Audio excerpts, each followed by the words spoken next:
আমরা বিয়ে হল তোর শেষে দি যে মিলানিটা করো হয় এটা কই থেকে আইছে কইনা দামান্দর আতর উপরে আদ মিলাইয়া যে সময় দেয় এই জিনিসটা আইছে কই থেকে ইসলামের মাঝে তো ইলা কিচ্ছু নাই কন্যার আত দামান্দর আত মিলাইয়া দিত হইবা এটারে ইন্দুনতে কয় খানিয়া দান মানে আমি আমার কন্যারে খানিয়া পুরি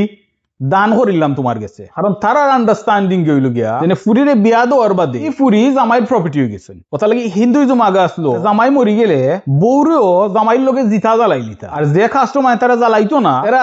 মাথার প্রত্যেকটা চুল আদ দিয়ে একটা একটা করে সিরিয়া এই মানুষের সাদা কাপড় পিন্দাইয়া সব জুয়েলারি হলতা বাঙ্গিয়া নাক ফুল আত ফুল হলতা খুলিয়া এই মানুষের মোরাল্লা খান রাখতো কারণ এই মানুষের আইডেন্টিটি আসলো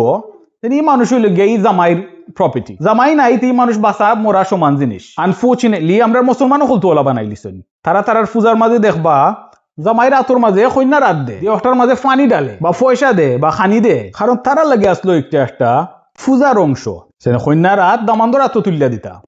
আমরা মানুষও অষ্টা করই নখন আর এটার মানে কিতা যে আমি তোমারে তুলিয়া দিলাইছি আর লগে তোমার যে যৌতুক আছে যেটা লই ইনশাআল্লাহ ফিউচার ভিডিওর মাঝে মাতমু আর ও যৌতুক দিয়া একবারে জামাইর বাড়ি ফাটাই দিলাইন আর বাফর সম্পত্তির মাঝে এই মানুষের আর কোনো হক থাকে না ইন্দুন তোর জেলা সমান ওলা করিনছেন আমরা মানুষে বাফর সম্পত্তি হইল গিয়া খালি পয়েন্টর লাগি আর বাফর বাড়ির লগে এই ফুরির আর কোনো সম্পর্ক নাই আর অলসো এই মিলানির সময়টার মাঝে দেখবা একটা সেগ্রিগেটেড ওয়েডিং থাকলেও শেষে দিয়ে দেখবা বেটাইন বেটিন সব একলগে হয়ে যায় আর যারা বিয়ে অর্গানাইজ করছেন এরা এটা ইচ্ছা করেও করেন এই সময় হইল গিয়া পয়সা তোলার সময় যদি মিলানি করেন না সালামি পাইতা নাই অন্য ধর্মের কপি করা থেকে আল্লাহ আমরা বাঁচাই রাখুক আর আমরা বিয়া হল সিম্পল আর হালাল হোক দেন ওটা দোয়া থাকলো।